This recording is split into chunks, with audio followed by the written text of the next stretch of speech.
জয়পুরহাট শহরের তাজুরমোড় কাশিয়াবাড়ি পর্যন্ত 2 kilometre bypass সড়কে খানাখন্দে পরিণত হয়েছে। এতে ভোগান্তিতে চলাচলকারীরা। এছাড়া সড়কে প্রায়ই ঘটছে ছোট বড় দুর্ঘটনা। দ্রুত সড়কটি সংস্কারের দাবি স্থানীয়দের। রাস্তাটি মেরামতের আশ্বাস প্রশাসনের। মিলন রায়ানের প্রতিবেদন, জানাচ্ছেন বুশরাত জাহান। জয়পুরহাট শহরের তাজুরমোড় থেকে কাশিয়াবাড়ি পর্যন্ত চিনিকলের 2 কিলোমিটার সড়কটির 5 টন ধারণ ক্ষমতা থাকলেও চলাচল করে 25 থেকে 30 টন ধারণ ক্ষমতার শত শত যানবাহন। এতে পিচ ঢালাই খোয়া উঠে গিয়ে সৃষ্টি হয়েছে অসংখ্য ছোট বড় গর্ত। তাতে শুষ্ক মৌসুমে ধুলো আর বর্ষায় 1 হাঁটু কাদা।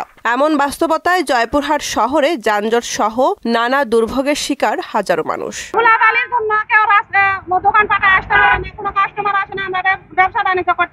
আমাদের বাড়ির পাশে পরিবেশকে দূষণীয় হয়ে যাচ্ছে।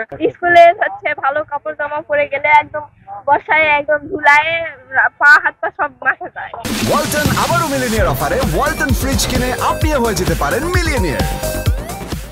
সড়কটি চিনিকলের আওতাধীন থাকলেও সংস্কারের কোনো পরিকল্পনা নেই চিনিকল কর্তৃপক্ষের। তাতে নানা বিড়ম্বনায় শ্রমিকরাও। সেখানে গাড়ি ঘোড়া চলতে যায়, গাড়ি ঘোড়া সবসময় দুর্ঘটনার কবলিত হচ্ছে। গাড়ি ঢুকালে গাড়ি সমস্যা হবে, গাড়ি পাল্টি গাড়ি ডাবে যায়। এই রাস্তাটা মেরামত করলে আমাদের ড্রাইভারদের গাড়ি চলাচলের সুবিধা হয়। সড়কটির বেহাল দশার কারণে যানবাহনের চাপ সামাল দিতে হিমশিম খেতে হচ্ছে ট্রাফিক বিভাগের। শহরের পশ্চিম দিকে কোনো বাইপাস সড়ক না থাকায় সকল ধরনের পণ্যবাহী ও যাত্রী যানবাহন শহরের ভিতর দিয়ে চলাচল করছে।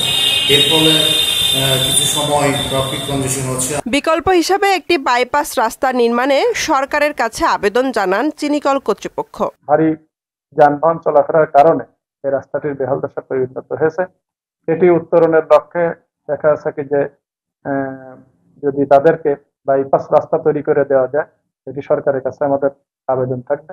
সুগার মিলের সড়ক হওয়ায় সড়কটি সংস্কারে কিছু জটিলতা আছে বললেন সড়ক ও জনপদের এই কর্মকর্তা। সুগার মিলের যে সড়কটি ব্যবহার হচ্ছে সেটা আমাদের আইডিভুক্ত নয়, এবং আমাদের যেহেতু আইডিভুক্ত নয় সেহেতু আমরা সেই রাস্তাটা আমরা নির্মাণ কিংবা রক্ষণাবেক্ষণ করতে পারবো না। সমন্বয় সাধনের মধ্য দিয়ে রাস্তাটি মেরামত করার পদক্ষেপ নেওয়া হবে বলে জানালেন জেলা প্রশাসক। সুগার মিলের মাধ্যমে আমরা শিল্প মন্ত্রণালয়ের কাছে আবেদন জানিয়েছি যে তারা যদি আমাদেরকে অনাপত্তি দেয় তাহলে আমরা আমাদের কোনো ব্যবস্থাপনা থেকে সেই রাস্তাটি জনগণের জন্য করে দিব। যানবাহনের অতিরিক্ত চাপে দীর্ঘদিন থেকে সড়কটি অকেজো হয়ে পড়লেও সংস্কার না করায় দিন দিন ঝুঁকি বাড়ছে।